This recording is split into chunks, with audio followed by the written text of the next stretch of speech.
Good morning, everybody. How you all doing today on this beautiful Tuesday day?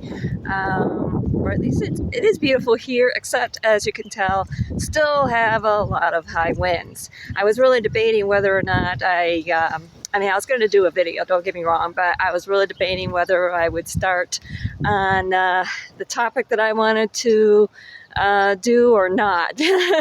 But you know what? We'll just wing it. So go from there. So anyway, yeah, what I really wanted to talk about this week was to talk about all you scrapbookers. Yeah, it's like I know we talk a lot about calendars, but don't really talk about scrapbooking. So I thought I would follow suit from last week with discussing pros and cons of the print and digital scrapbooking. So, yeah, let's do it. So, a lot of pros.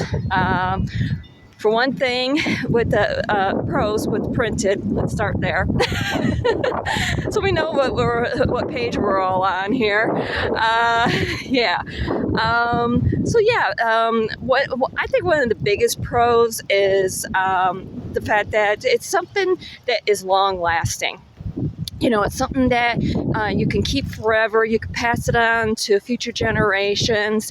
You know, so that way they kind of know, what happened on your wedding day or, other little special events, maybe when their parents were born, things like that. You could put little mementos in there, obviously you can print pictures and put in there, but also you can take little pieces of maybe something that was very momentous around that occasion and paste it in there. Something like, excuse me. Something like, something like, a flower petal, string from a balloon, maybe small portion of a mylar or something like that, things like that. And obviously, you can use, stickers, washi tape. Yay, everybody loves washi tape. I know I do. So, you can really, get creative. But I think the biggest pro is the fact that you can actually take something tangible from an occasion and actually put it in there and keep it forever. So that way you can actually, because there's, aside from our vision, also that touch.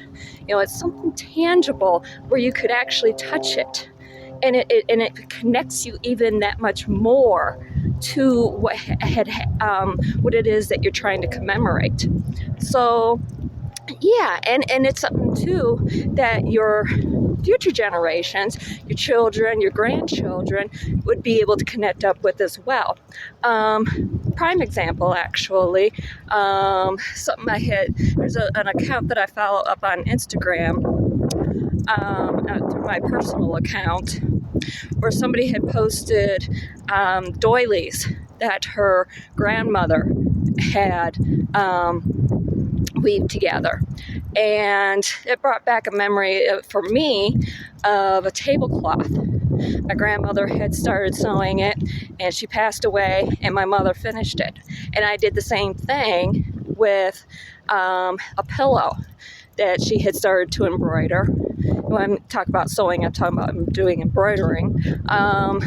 She had started embroidering this pillow. Unfortunately, her health took a turn for the worse. She was never able to finish it, so I finished it for her. So, things like that, that you would be able to take and actually, obviously you wouldn't take something like that and put it in a scrapbook. I'm sure you'd want to keep it whole, but it's just an example of something tangible that your future generations would be able to touch and really be able to connect with, say, for instance, that ancestor or, basically somebody that they never knew or what have you. Understand what I'm trying to say? I hope so. I feel like I'm getting myself all fumbled. So anyway, those are some pros of doing printed scrapbooking. And I hope that helps. Tomorrow we'll talk about some cons. What sort of cons could there be? So anyway, I love you all. I'll talk to you soon. Oh, I almost forgot. I'm almost done with the lifestyle change tips, the stickers to put up there for sale. Probably that will happen today, tomorrow. And I was thinking about also doing a Valentine's Day sale. So kind of keep your eyes out for that as well. Okay? I will talk at you soon. Love you all. Stay safe. Mwah.